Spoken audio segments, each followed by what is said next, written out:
जे मन वायू तत्वापासून बनलेलं आहे. माणसाचं मन इथं बसून आपण शेताकडे जाऊन येतो, ऊसाची मोटर चालू करून येऊ शकतो. पाणी म्हणजे पाण्याची वेळ झाली असेल तर इथं बसून आपण, बरीच माणसं कीर्तनात बसतात पण कीर्तनामध्ये नसतात. याला कारण मन, जे आपलं मन वायू तत्वापासून बनलेलं आहे. म्हणून संत सांगत असताना देवाला विनंती करत नाहीत, संताला विनंती करत नाही, तर ते आपल्या स्वतःच्या मनाला विनंती करतात. दुसरी गोष्ट, माणसाचं मन एक असतं का दोन असतो? दोन असतात. कारण माणसं म्हणतात, महाराज माझं एक मन म्हणत होतं कीर्तनाला जावं, पण दुसरं मन म्हणत होतं नाही शेतामध्ये ऊस तोडायला माणसं आले, आपण ऊसाकडे जावं, नाही तर गुराळ चालू आहे, गुराळ तिकडे जायला पाहिजे ऊसाकडे. एक मन कीर्तनाला यावं म्हणत होतं, दुसरं मन शेताकडे जावं म्हणत होतं. माणसं काय म्हणतात, माणसं दोन असतात. मन किती आहेत? दोन. बघा, मन दोन नसतात, मन एकच असतं. पण माणसं उगाच सहज बोलतात, एक मन म्हणत होतं आणि एक मन दुसरं नको म्हणत होतं. म्हणजे मन दोन नसतात. मन जर दोन असते तर त्या दोघांची मध्ये भांडणं लागली असती ना.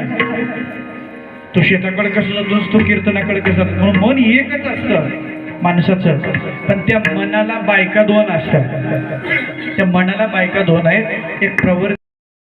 म्हणून संत सांगत असताना मनाची अवस्था सांगतात कशी आहे. मन वढाय वढाय उभ्या पिकातल ढोर, किती हाकत हाकत फिर येत मागावर. अशी अवस्था आहे मनाची. आणि म्हणून या मनाला पटवा, कारण या मनानं मोठमोठ्या लोकांना नागवं केलेलं आहे. चांगली चांगली माणसं म्हातारपणी बिघडतात, आयुष्यभर चांगलं वागतात आणि म्हातारपणी, आता वय ज्यावेळेस म्हणजे आपण वृद्धाप काळामध्ये जायचंय त्या काळामध्येच बिघडतात.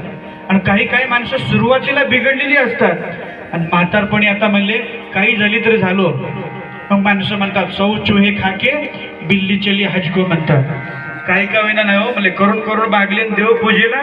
अरे बाबा, त्याच्या मनाला ते पटलेलं आहे, त्याच्या मनानं तो निर्णय घेतलेला आहे. आणि म्हणून जे मन आहे हे माकडासारखं मन, मनरूपी माकड, देहरूपी वृक्ष चढवणी, इंद्रिय रूपी फांद्यावरती उड्या मारवणी, विषय रूपी विकार रूपी फळे खाऊनी या संसार भवसागरामध्ये ही मन रमायला पाहत आहे.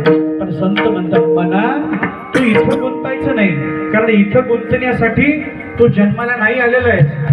माणसाचा जन्म हा अखेरचा जर ठरवायचा असेल तर मनाचा